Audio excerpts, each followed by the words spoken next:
मेरा क्या कसूर 105, 106 एपिसोड। जैसे ही नियति अपनी बात खत्म कर वहां मौजूद सारे लोगों को देखने लगती हैं, वैसे ही वो सभी भी नियति को ही देखने लगते हैं। नियति ने अपनी मांग में सिंदूर, गले में छोटा सा मंगलसूत्र, हाथों में कांच की चूड़ियां के साथ एक सिंपल सी मगर बेहद खूबसूरत साड़ी पहनी होती हैं। उसके काले, लंबे और घने बाल खुले होते हैं जो उसकी कमर से भी नीचे तक होते हैं, और वो एकदम सिंपल होती हैं। मगर इस तरह भी उसे देख कोई ये नहीं बोल सकता था वो कोई गांव की गाँवठी या कम पढ़ी लिखी हो सकती है। और साथ ही वो इस लुक में भी किसी परी से कम नहीं लग रही होती हैं, जिसकी खूबसूरती के आगे मोनिका भी चीनी कम चाय होती हैं। उद्धरण चिन्ह, जिसे देख तो वो सभी भी बस उसे ही देखते रह जाते हैं। जिन्हें ऐसे देखते देख नियति बोली, तो आप सबको क्या लगता है, मांग में सिंदूर लगाने से, गले में मंगल सूत्र पहनने से और साड़ी पहनने से कोई गांव की गवार हो जाती है? तो आप लोग खुद ही बताओ, क्या आप सबके घर में कोई सूट या साड़ी नहीं पहनता है, या आप सब अपने घर में भी अपनी माँ और दादी को गवार बोलते हो? बोल वो सभी लोगों को देखने लगती हैं। इस पर एक रिपोर्टर बोला, कुछ भी हो पर आप बिल्कुल भी मिस मोनिका के बराबर की नहीं हो, और आपको उनके पति को छोड़कर चले जाना चाहिए। उस रिपोर्टर की बात बीच में ही काटकर नियति बोली, ये डिसाइड करने वाले आप कौन होते हो, हम हमारे ही पति के लायक है या नहीं? ये चीज हम हमारे पति और हमारी माँ डिसाइड कर लेंगी, हम उनके लायक है भी या नहीं। आपको इस बात की चिंता करने की कोई जरूरत नहीं है। और आपको ये हक किसने दिया, आप किसी की पर्सनल लाइफ में इंटरफेयर करें? क्या आपको पता नहीं, आपकी इस हरकत के लिए आपको जेल भी हो सकती है। नियति की बात पर वो रिपोर्टर कुछ नहीं बोलता। तब नियति अपनी बात को आगे बढ़ाकर बोली, और किस किस को लगता है हम हमारे पति के काबिल नहीं है?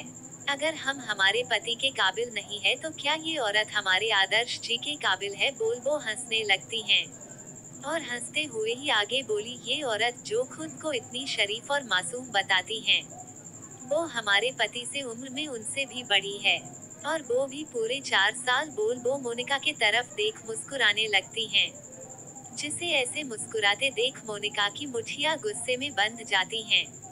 तभी नियति आगे बोली, आदर्श जी हमने सही कहा ना, ये औरत आपसे 4 साल बड़ी है ना? इस पर आदर्श बोला, हाँ नियति ये मुझसे 4 साल बड़ी है, पर सबको ये दिखाती हैं जैसे ये अभी भी 25 की हो। बोल वो भी हल्का सा हंसने लगता है, और आदर्श को खुद पर हंसते देख मोनिका को खुद की बेइज्जती फील होने लगती हैं, और बाकी सब हैरानी से एक दूसरे को देखने लगते हैं, क्योंकि सबको तो यही पता था मोनिका अभी बस 25 की ही है। सबको ऐसे एक दूसरे की तरह देखते देख मोनिका बोली, ये क्या बकवास कर रही हो तुम, और साबित क्या करना चाहती हो तुम? यही ना, तुम मुझसे बेहतर हो तो सुन लो, तुम कभी भी आदर्श के काबिल नहीं बन सकती, ना ही तुम कभी भी उसका प्यार हासिल कर सकती हो, क्योंकि मुझे पता है आदर्श मुझसे प्यार करता है, मगर वो अभी तुम्हारे जाल में फंसा हुआ है, इसलिए उसे ये बात समझ नहीं आ रही है। अरे तुम कैसी लड़की हो जो किसी दूसरी लड़की का घर उजाड़ रही हो, तुम्हें जरा सी भी शर्म नहीं आती ऐसा करते हुए? बोल वो रोने का नाटक करने लगती हैं, और उसके रोने के नाटक को देख उसके फैन को ऐसा लगता है जैसे नियति मोनिका के साथ बहुत गलत कर रही हैं। उद्धरण चिन्ह, तभी मोनिका की बात सुन मिताली उस पर ही तंज कसते हुए बोली, घर उजाड़ना वो भी मेरी बेटी ने किया? अरे मेरी बेटी ने तो यहाँ आकर इस घर को और मेरे बेटे की जिंदगी को संवारा है, मगर तुमने तो मेरे बेटे को बुरी तरह से तोड़कर रख दिया था। बोलते हुए ही उनकी आंखें कुछ नम सी हो जाती है, और उनके सामने वो सीन आ जाता है जब मोनिका हॉस्पिटल में अपनी जन्म ली हुई बच्ची को वहीं पर अकेली मरने के लिए छोड़ गई थी। ये याद कर उनकी आंखों में आंसू आने लगते हैं, जिन्हें पोछ नियति बोली, नहीं माँ नहीं, आपकी आंखों में ये मोती बिल्कुल भी अच्छे नहीं लगते हैं, और अब हम हैं ना, हम सब संभाल लेंगे, हम किसी को भी इस घर की खुशियों को खराब करने नहीं देंगे। बोल वो उन सबको देखने लगती हैं। तभी मोनिका के कुछ फैन जोर से चिल्लाते हुए बोली, अगर तुम खुद को मोनिका से बेहतर समझती हो तो साबित करो तुम मोनिका से बेहतर हो, और तुम आदर्श राजपूत के लिए सही लड़की हो। तुम हमारी मोनिका को सिंगिंग कंपटीशन में हराती हो तो हम सब मान लेंगे तुम मोनिका से बेहतर हो, और अगर तुम हारती हो तो तुम्हें मिस्टर आदर्श को छोड़कर जाना होगा। बोल वो सारे लोग उसे ही देख रहे होते हैं, और उन सब की बात सुन आदर्श और मिताली की बोहें सिकुड़ जाती हैं। वही नियति उन सब की बातों पर हंसते हुए बोली, आप सबने क्या हमें पांडव और हमारे पति को द्रौपदी समझ रखा है, जिसे हम जुए में खेलते हुए दाव पर लगा दे। बोल वो हंसने लगती हैं, और अपनी बात को आगे बढ़ाते हुए बोली, शर्मानी चाहिए आप सबको। एक तो आप किसी के घर जाकर वहां पर इस तरह का तमाशा कर रहे हो, और ऊपर से ऐसी बकवास सी प्रतियोगिता रखने का बोल रहे हो। उद्धरण चिन्ह। नियति की बात सुन सारे लोग उसे ही देखने लगते हैं, तो नियति अब सीरियस होकर बोली, आप सब खुद को समझते क्या हो, और आप सबको लगता क्या है कोई भी कंपटीशन ये साबित कर सकता है कौन किसकी पत्नी होने के काबिल है और कौन नहीं। तो जाओ और जाकर सबसे पहले अपने घर में ही ये काम करवाओ, और फैसला करो, फिर किसी और की जिंदगी में ताका झांकी करने आना। बोल वो सभी को घूर कर देखने लगती हैं, और नियति की बात सुन मोनिका को ऐसा लगता है जैसे नियति को गाना नहीं आता, ना ही उसकी आवाज अच्छी है। ये सोच वो मुस्कुराई और बोली, तुम इस तरह से बातें बनाकर सबका मुंह बंद नहीं कर सकती हो। अगर तुम्हें खुद पर इतना ही भरोसा है तो आओ मैदान में और साबित करो तुम मुझसे बेहतर हो, और अगर तुम जीत जाती हो तो मैं आदर्श की तरफ देखूंगी भी नहीं, और तुम हारती हो तो तुम्हें यहाँ से और आदर्श की जिंदगी से जाना होगा। बोल वो मुस्कुरा देती है, और उसकी बात सुन आदर्श गुस्से से अपनी मुठिया भींच कर बोला, ये क्या बकवास लगा रखा है तुमने। मैं नियति का हूँ, और मैं उससे ही प्यार करता हूँ, और कोई भी कंपटीशन मुझे मेरे प्यार से अलग नहीं कर सकती, और तुम्हारे जैसी औरत तो बिल्कुल भी नहीं जिसका दिल ही काला हो। बोल वो उसे घिन भरी नजरों से देखने लगता है, और अपने गार्ड को देख बोला, जल्दी से पुलिस को फोन करो और उन्हें यहाँ बुलाओ, और इन सब पर केस करो। ये सभी इन लिली तरीके से किसी की प्राइवेट प्रॉपर्टी में आकर तमाशा कर रहे हैं। अपने बॉस की बात सुन वो गार्ड हाँ में अपना सर हिला देता है, तो बाकी सभी पुलिस का नाम सुन डर जाते हैं, क्योंकि वो सभी अच्छे से जानते हैं ये एक प्राइवेट प्रॉपर्टी है, और यहाँ पर ऐसे जबरदस्ती आने पर उन्हें 1 महीने से भी ज्यादा की सजा हो सकती है, जिसे समझ वो सभी डर जाते हैं। तो मोनिका बोली, तुम पुलिस के नाम पर हम सबको डरा नहीं सकते हो। फिर वो नियति को देख बोली, क्या हुआ, तुम इतनी डर क्यों रही हो, तुम्हें डर लग रहा है कहीं तुम हार गई और ये घर और आदर्श के साथ यहाँ का सारा ऐसो आराम कहीं तुमसे छिन ना जाए, इसलिए तुम भाग रही हो। बोल वो हंसने लगती हैं। तभी मोनिका की बात सुन नियति मुस्कुराकर बोली, हम कोई भागने वालों में से नहीं है, ना ही हम इतने महान हैं तुम्हारे सड़े से कंपटीशन के लिए हम अपने ही पति को दाव में लगा दे, हम इतने महान नहीं है। और तुम्हें खुद पर इतना ही भरोसा है तो कोई ऐसी प्रतियोगिता करो जिसमें तुम ये साबित कर सको तुम एक अच्छी बहू, माँ, पत्नी और गृहिणी हो, ना कि ये बकवास और घटिया सी प्रतियोगिता। बोल वो जाने लगती हैं, जिसे ऐसे जाते देख मोनिका को अपना प्लान खराब होता नजर आता है, और वो किसी भी हाल में अपना प्लान खराब नहीं कर सकती थी, इसलिए वो बोली, तुम भाग रही हो और तुम्हें डर है ये सब खोने का। अगर तुम्हें ये ऐसो आराम खोने का डर नहीं होता तो तुम ऐसे नहीं जाती, ना ही मेरे साथ मुकाबला करने से डरती। बोल वो हंसने लगती हैं, और उसकी बात सुन नियति पलटकर उसे देख बोली, तुम ये सब बोल हमें उकसाना चाहती हो, और तुम्हें क्या लगता है तुम ऐसा कुछ करने का सोचोगी और हम तुम्हारा प्लान नहीं समझ पाएंगे, तो ये तुम्हारी गलत फहमी है, और हम कुछ भी नहीं खोने वाले, क्योंकि जो हमारा है वो हमेशा ही हमारा रहेगा, उसे कोई भी मुकाबला हमसे दूर नहीं कर सकता। बोलते हुए वो बस आदर्श को ही देख रही होती है, पर कुछ सोचकर बोली, तुम्हें क्या लगता है अगर हम तुम्हारे साथ मुकाबला करते हैं तो तुम हमें हरा पाओगी? तो ठीक है, हम तैयार है, पर याद रखना तुम ये मुकाबला हारती हो तो तुम आदर्श जी की जिंदगी से हमेशा के लिए दूर चली जाओगी और लौटकर कभी वापस नहीं आओगी। नियति की इस बात पर मोनिका हंसकर बोली, मुझे मंजूर है, पर मुकाबला कल सुबह 10 बजे यही होगा, इस घर के गार्डन में, ताकि जब तुम हारो तो मैं तुम्हें यहाँ से धक्के मारकर बाहर निकाल सकूं। बोल वो मुस्कुरा देती हैं, जिसे सुन नियति बोली, मंजूर है। इतना बोल वो वहाँ से अंदर जाने लगती हैं, जिसे जाते देख आदर्श के पीछे छुपी पीहू भी आदर्श से बोली, चलो डेट यहाँ से। बोल वो तीनों भी चले जाते हैं, और उन सबको जाते देख मोनिका शैतानी हंसी हंसते हुए बोली, तुम्हें क्या लगता है तुम मुझे सिंगिंग में हरा सकती हो? तो ये तुम्हारी गलत फहमी है। मुझे सिंगिंग में कोई भी नहीं हरा सकता, और ऊपर से तुम्हारे पास इतना समय तो है नहीं जो तुम रिहर्सल कर सको। बोल वो मुस्कुरा कर बाहर से निकल जाती है। 107 एपिसोड। नियति लिविंग एरिया में ही परेशानी से इधर से उधर चक्कर लगा रही होती हैं।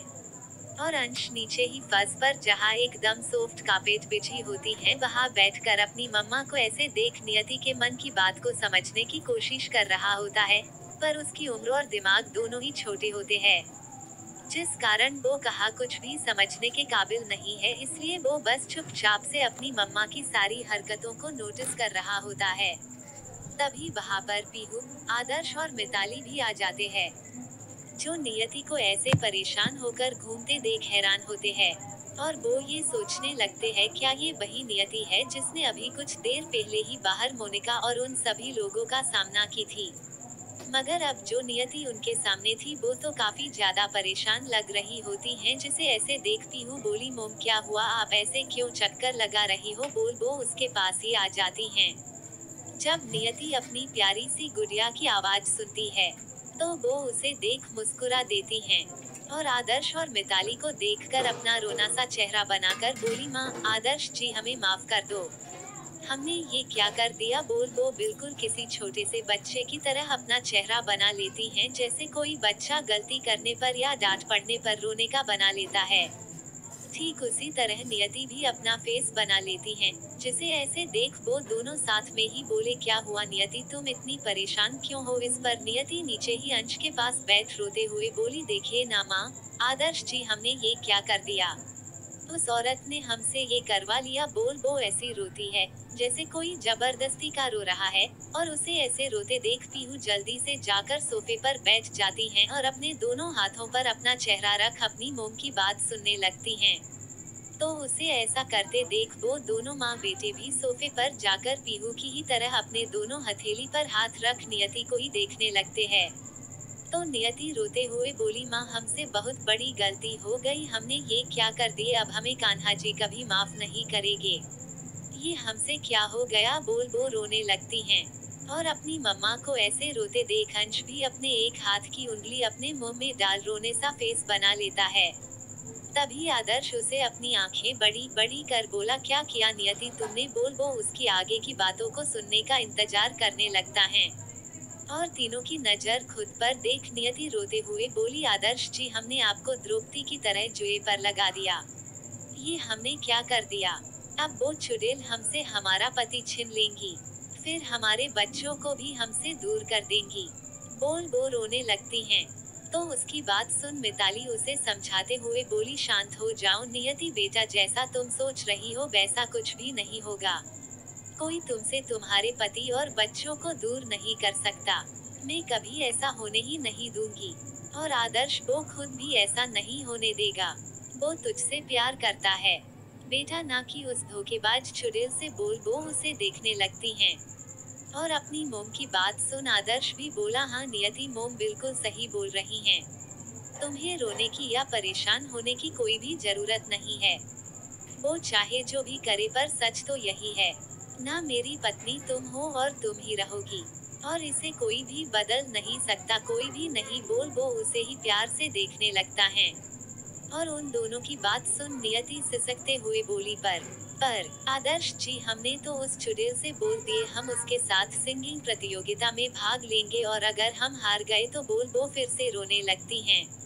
और उसे अब इस तरह रोते देख आदर्श को बिल्कुल भी बर्दाश्त नहीं होता, और वो सोफा से उठकर नीचे कार्पेट पर ही अंश और नियति के साथ बैठ जाता है। और नियति को अपने गले से लगाकर बोला, नहीं नियति रोते नहीं है, तुम ना रोते हुए बिल्कुल भी अच्छी नहीं लगती हो, क्या तुम्हें ये बात पता है? बोल वो उसका सर सहलाने लगता है। और आदर्श की बात सुन नियति उसकी सर्च पर अपनी नाक रगड़ते हुए ना में अपना सर हिला देती हैं, जिसकी इस हरकत को देख आदर्श के चेहरे पर प्यारी सी मुस्कान आ जाती है। और वो उसे प्यार से समझाते हुए बोला, नियति मेरी बात ध्यान से सुनो और पहले रोना बंद करो। बोल वो उसे खुद से दूर कर उसके आंसुओं को पोंछ देता है और उसकी आंखों में देखने लगता है।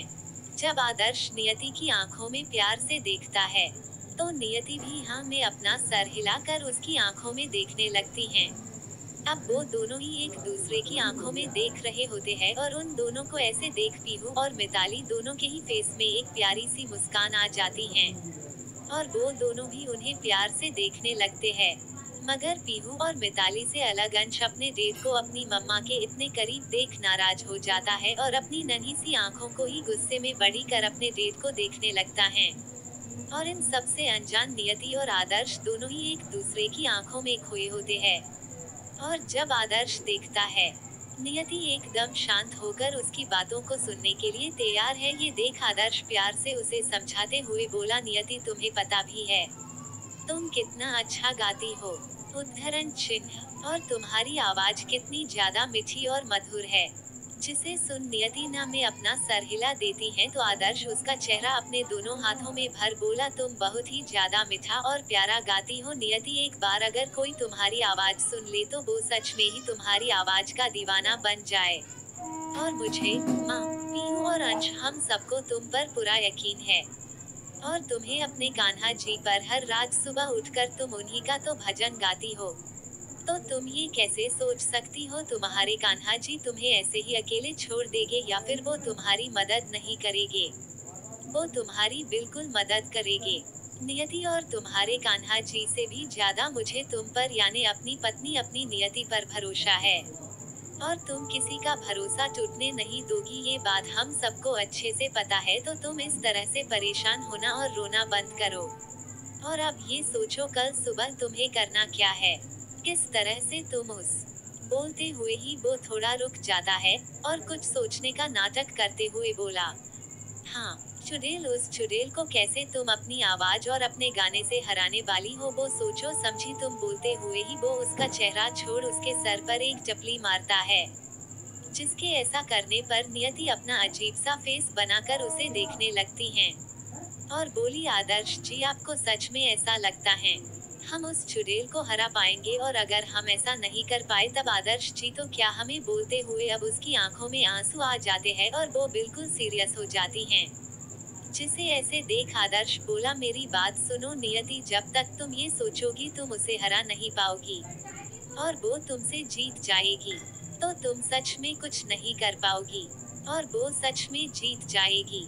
लेकिन अगर तुम ये ठान लो तुम हर हाल में जीतोगी और तुम उस मोनिका से हार नहीं सकती और तुम खुद पर विश्वास करने लगोगी तो तुम जीत सकती हो नियति। तुम्हें खुद पर पूरा भरोसा होना चाहिए और हम सबकी विशेष और प्यार तुम्हारे साथ है, समझी तुम?